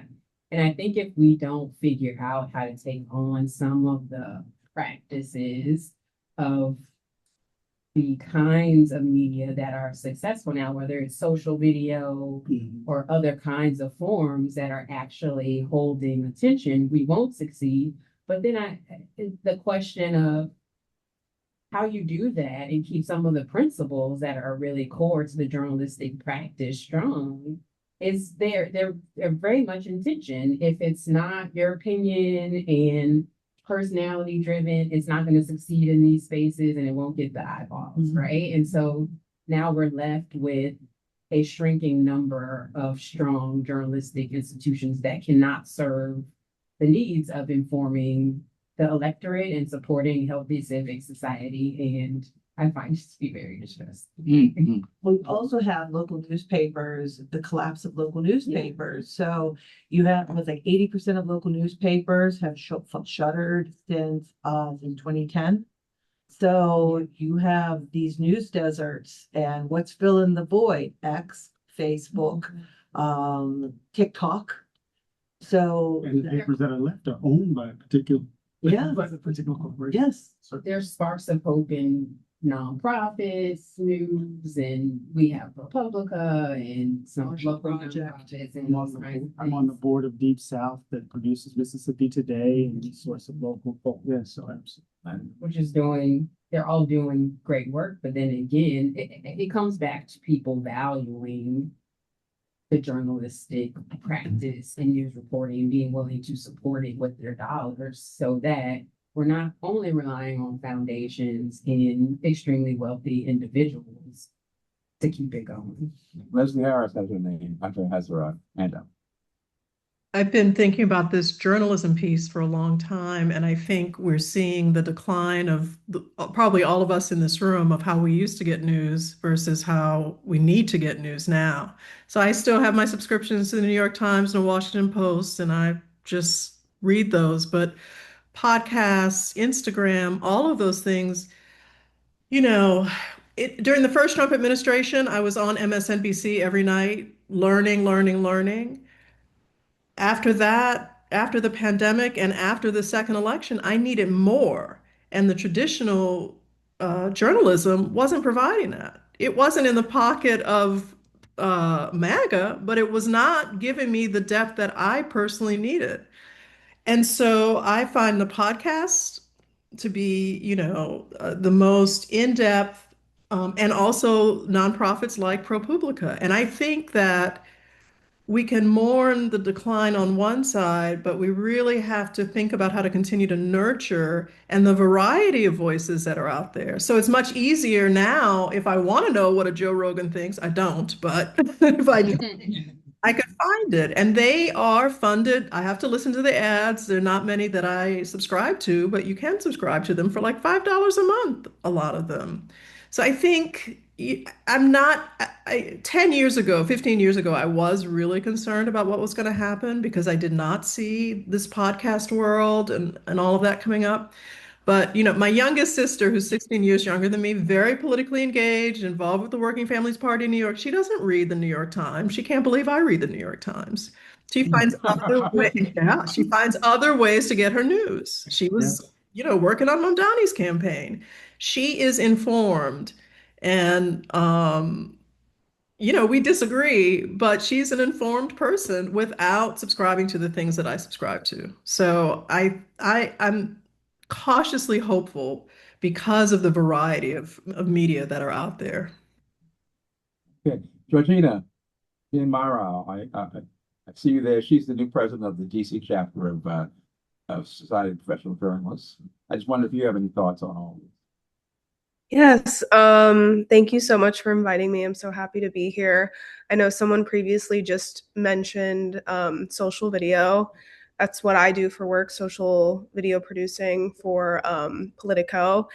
And I think we're in an incredibly scary time right now where you could have such a fantastic piece, and you only have 1 to 2 seconds to hook someone in before they scroll away from what could be an amazing article or piece of reporting that is very important either to your community or the implications of something else before the algorithm just eats it up and spits it out.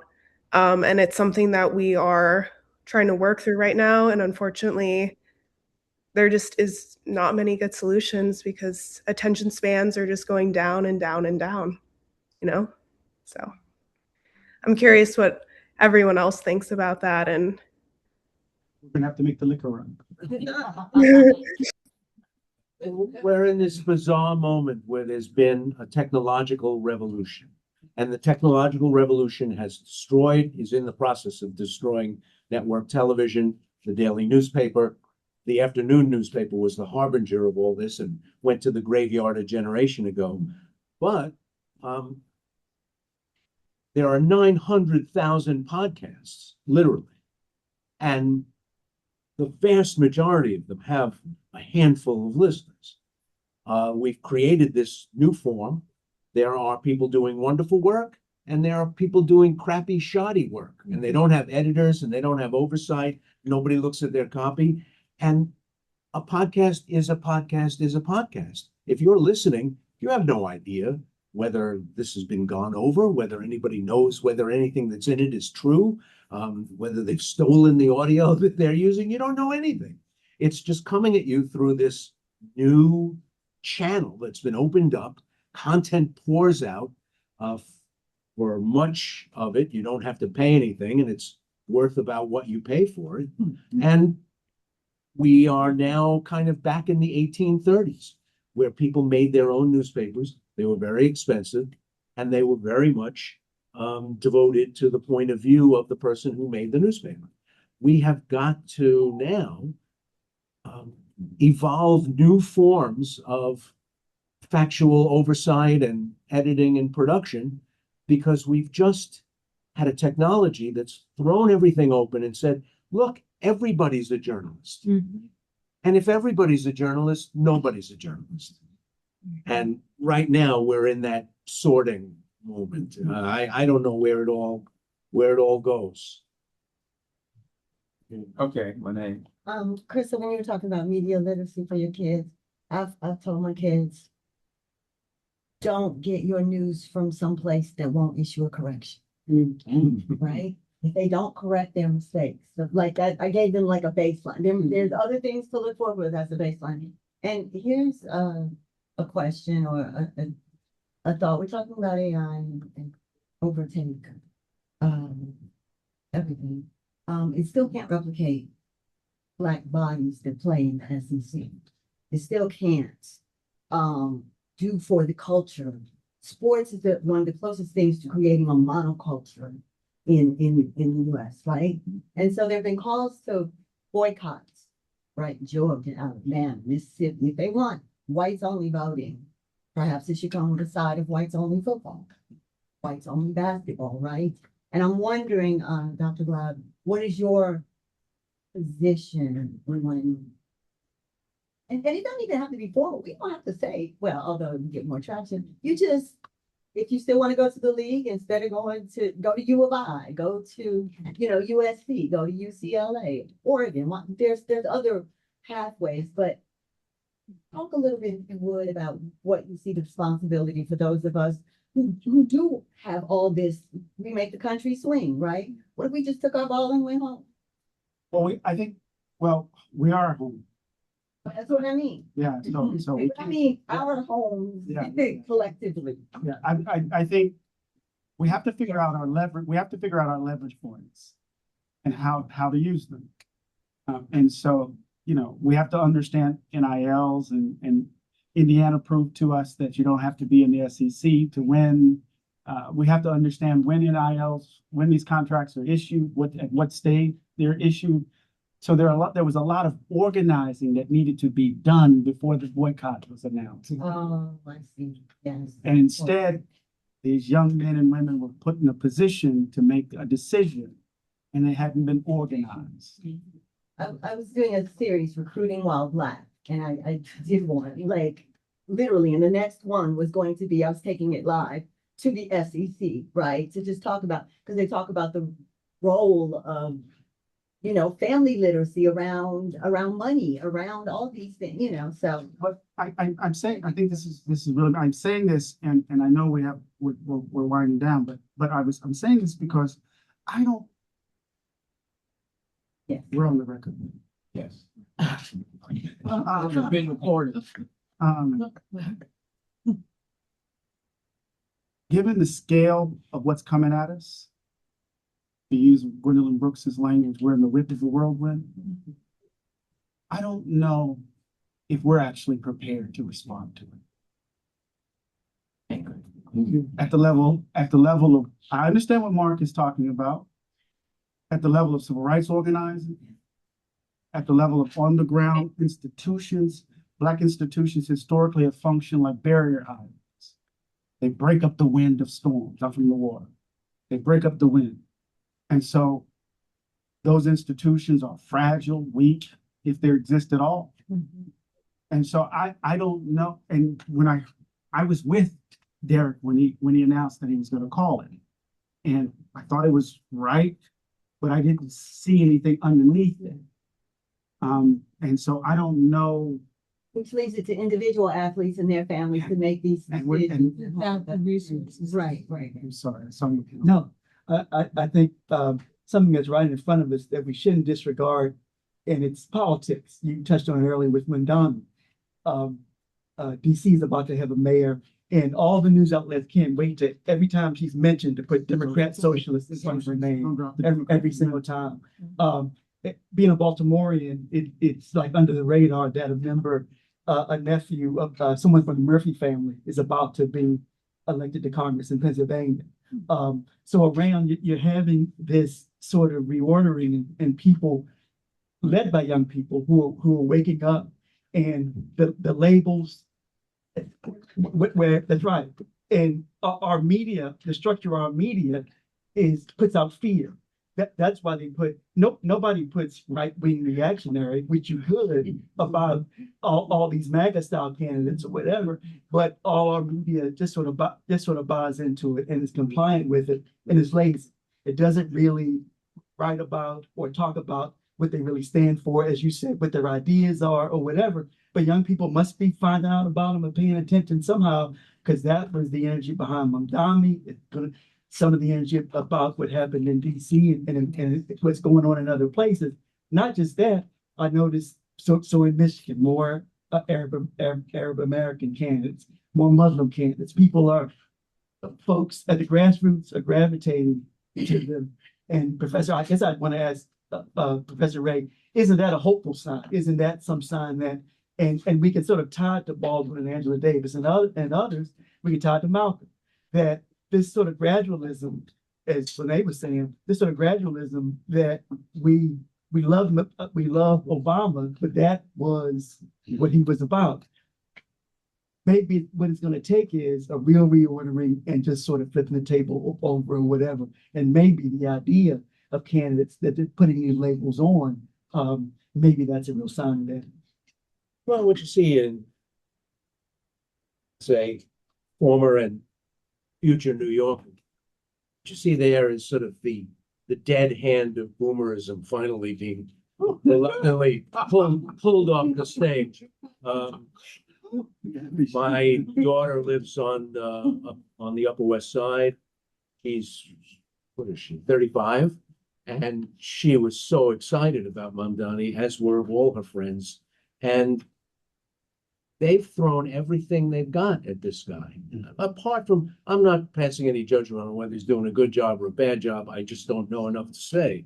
But they're throwing everything they've got at him. And he's still above 55, 60% approval rating. He must be doing something right. But there are going to be a lot of, as you know, a lot of Mamdanis around the country because numbers are numbers and numbers are numbers are numbers. We aren't going to be around running the world forever, thank God. And are we going to find out about them? How are we going to find out about them? And how do we present? What should we expect of this new wave of elected officials? If I was just learning about politics now, if I was voting for the first time later this year, I don't know what the hell I would do. The atomization of the information business in this country has created a very dangerous situation, I think. You can't run an information economy on vibes, which is what we're doing. Yeah. And there's news, and there's sort of news, and there's sort of kind of news, and news adjacent. And it's all presenting itself in a way that it's meant to be taken as real, no matter how real it is. So I don't know. If I was 18, tough.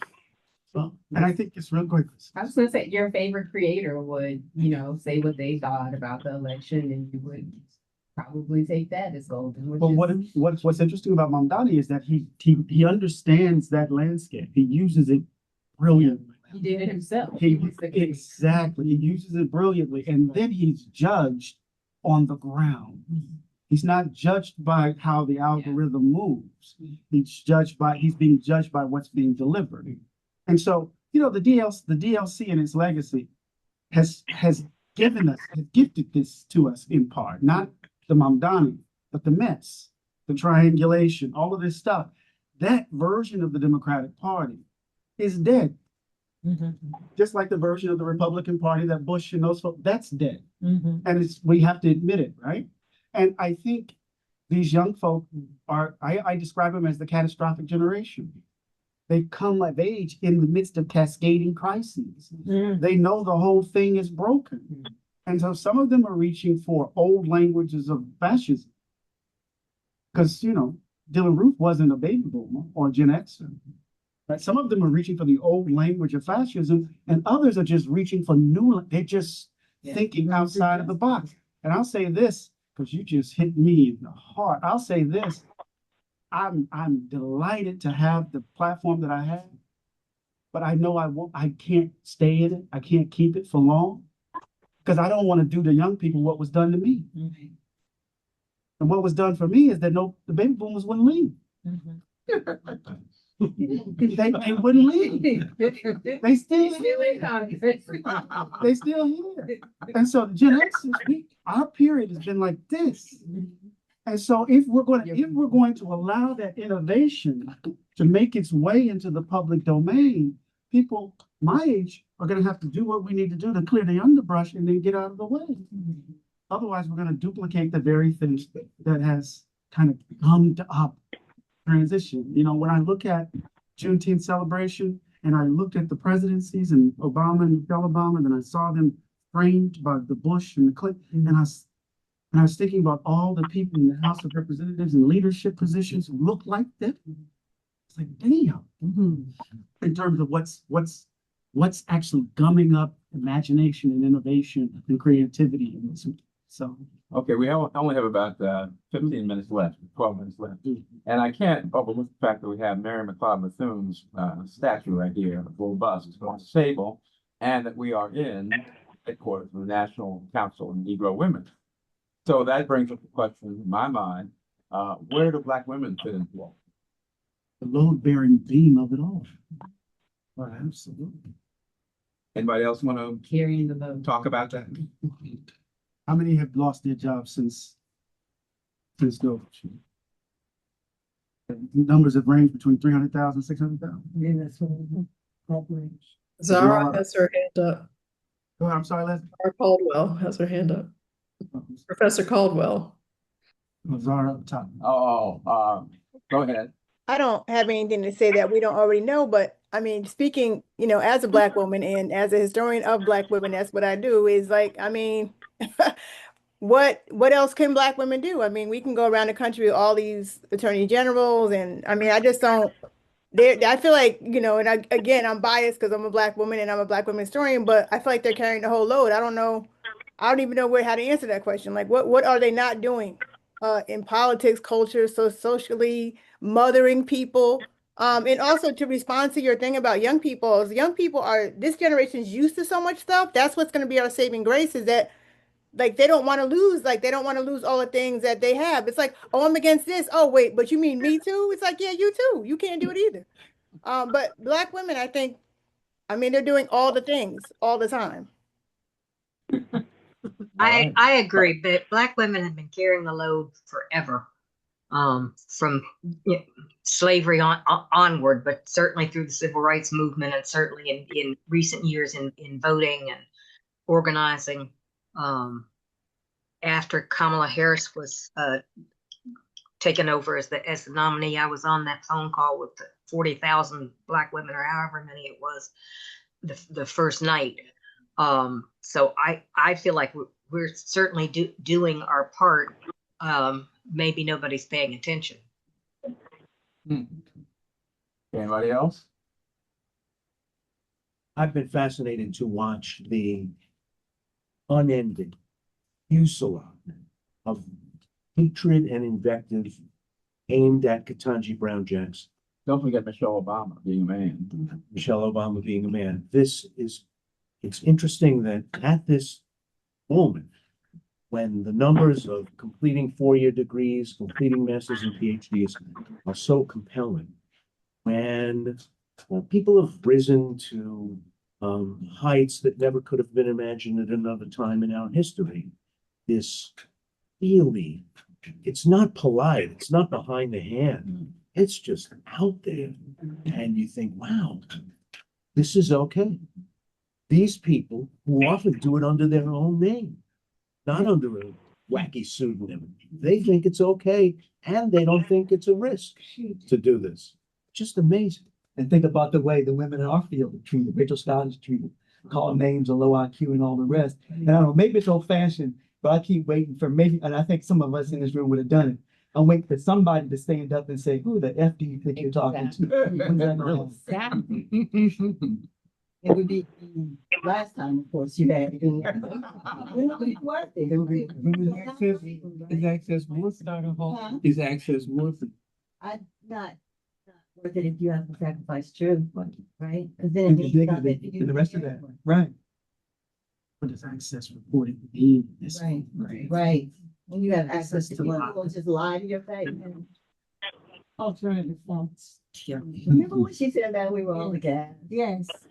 Now. Really? She said without. Remember when you Have you had a chance to read Ta-Nehisi Coates' latest piece in Vanity Fair? About yeah, it's about the next Black president, where he's actually doing an autopsy report of what gummed up her. I keep using that. What gummed up. Obviously, things were.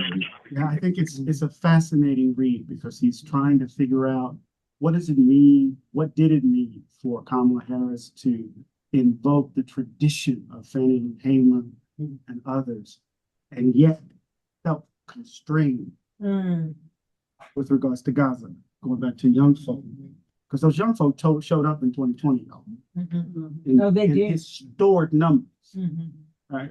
And so he's trying to figure out what does it mean for Barack Obama and Kamala Harris to invoke the Black freedom tradition in their aspiration to become president, and then when they find themselves in these spaces, that tradition matters little to what actual choices they're making. So it's a really fascinating, provocative piece, evocative piece too. So.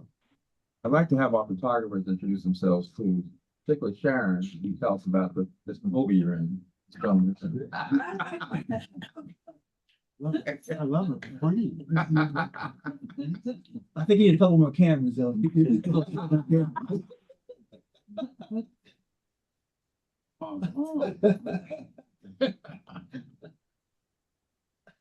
Filmmaker from Toronto, Canada. Speak up. I'm a filmmaker from Toronto, Canada.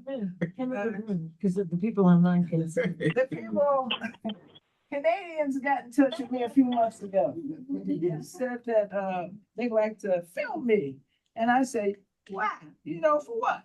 And they said, "You asking that?" I said, "Yeah, I'm asking that." And she says, "Well, we know about you." Well, I'm like, "Well, how the hell they know about me in Canada?" So, what can I say? What's the name of the documentary? Tough Old Broads. When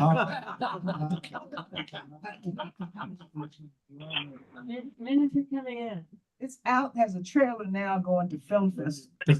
So I'm totally astounded that I've seen myself in the screen going. There's nothing to do to clean me up, okay? You cannot clean me up. Yeah. So, oh God. Sharon was the White House photographer under Bill Clinton. My man. That's a serious guy, and I learned a whole lot just by dealing with him. And even when he got mad at me, he said, "Oh man." I said, "I got some issues too."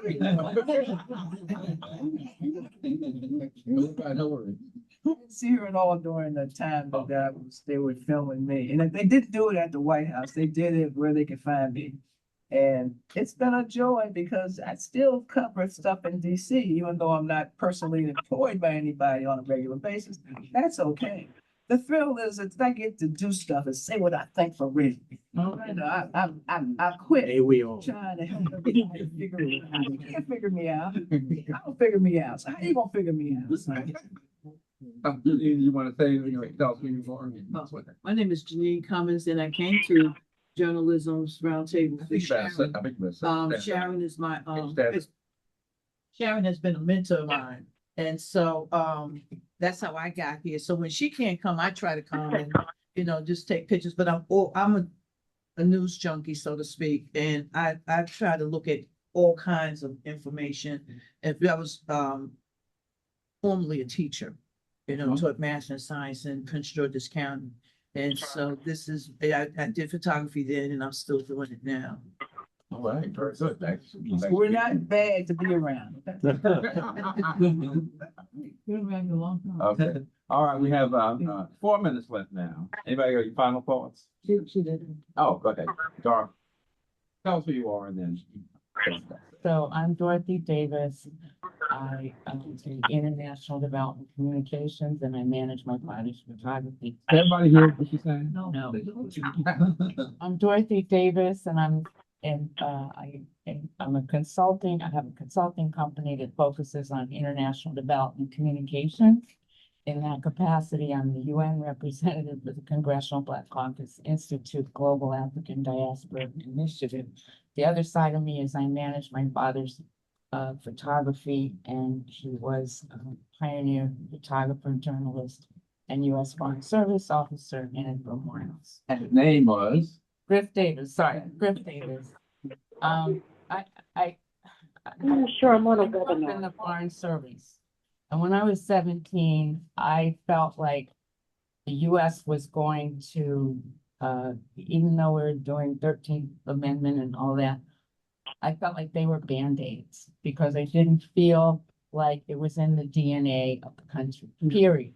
In fact, I had a plan, which I didn't execute, but I had a plan because I was born in Liberia, and this is before Liberia's coup, first one. The plan was I was going to buy land in Liberia and create a compound. So when that happened, because I also felt like the U.S. was going to try to go back to slavery, that when that happened, my family and friends would have a place to go. That was how I started with all this. So when this started happening, I'm like, oh Lord, this is really coming to fruition. And so I seen. I grew up seeing the impact of U.S. policy on other countries before I even knew what the U.S. was. Because I grew up out of the country and then came in. And then someone told me that I had to learn how to be African American when I came here through my cousins. So my point is that the US has lost all credibility in the world and is not getting it back, period. And the other thing is that my silver lining in it is that it's causing other countries to create new alliances, but we're left out. Caribbean and Africa are creating new alliances, Latin America, whole 9 yards. In fact, today in Ghana, today was the first day for the president of Ghana's high-level next steps meeting which is the next step after the UN passed the declaration in March, declaring that the transatlantic slave trade and slavery are the gravest, or were the gravest, crimes against humanity. So this is the next step. I don't know what they're going to come out with. And they've included Juneteenth is their time frame. So it ends tomorrow. I'm bringing that up because when people ask me from other countries, what is going on over there? I say, this is the belly of the beast. There's this isn't really different. It's been here. It came here. It created the country. It is the belly of the beast. And so now I'm really happy that you get to see the belly of the beast instead of thinking that what we say is what we mean. And what's happening here, and I'll give Trump this credit, he's being consistent in the US and across the globe. So it's making it easier to see the length that the US goes to. And so I think we need to include with young people, they're worried about Gaza, they're worried about all these different problems around the world that we actually perpetuate in a lot of ways. And so when a US candidate goes to be president, yes, you have to answer Gaza. You have to say something about that because they are watching that. And I don't think that the international element of the US policy or US government is given enough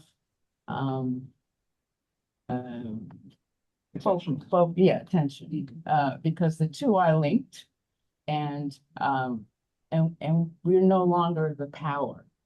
We are no longer the power, and we're in the middle of a change.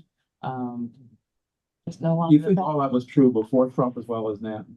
No, not the way. There's a perception. See, there's a perception. He's done that. I mean, he's killed that.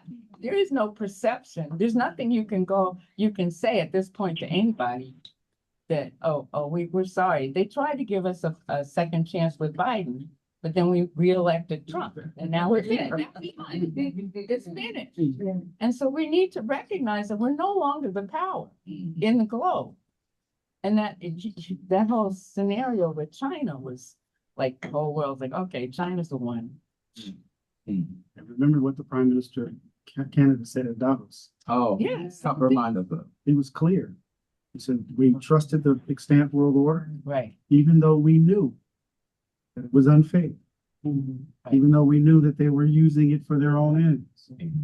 Those of us who are not, but must now act in our own interests.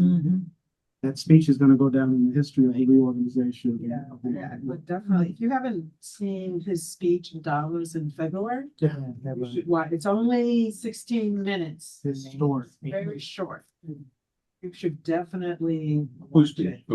Minister of Canada. Richard, I'd like to make just one quick point. I have a solution. Okay. I've applied to join the Peace Corps. Peace Corps is still around, huh? Very much so. You don't hear very much about Oh no, they're quite active. But I'm all right. I think we exhausted our time. Let's give a hand to our panelists and those that vote. All right. So as is our practice, we would print out the comments in the chat, distribute them to everybody who has whom we have email addresses, and people can continue to to comment if they like, in the message messaging. And we'll do this again next month.